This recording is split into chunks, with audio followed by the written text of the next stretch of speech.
রহমতুল্লাহি ওয়া বারাকাতুহু। আমার ভিডিওগুলো দেখতে থাকুন, দেখতে দেখতে ভালো লাগে, ভালোবাসা হয়ে যাবে ইনশাআল্লাহ। স্কুল ছাত্রীর লাশ উদ্ধার সিলেটে। সিলেট নগরী থেকে প্রতিবন্ধী এক স্কুল ছাত্রীর লাশ উদ্ধার করা হয়েছে।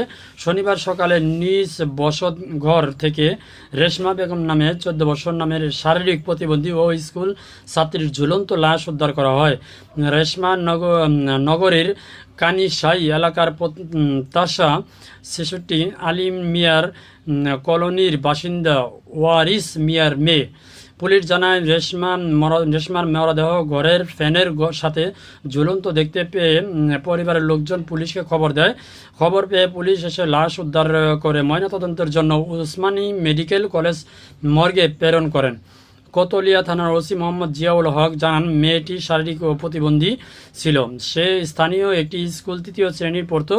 ময়নাতদন্তের প্রতিবেদনে পাওয়া গেলে মৃত্যুর প্রকৃতি কারণ জানা যাবে।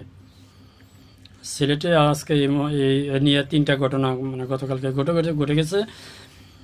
কি বলবো, আল্লাহ তাআলা সবাইকে হেদায়েত করুক, সবাইকে হেফাজত করুক, আমিন। ভালো থাকবেন সবাই। আসসালামু আলাইকুম ওয়া রাহমাতুল্লাহি ওয়া বারাকাতুহু।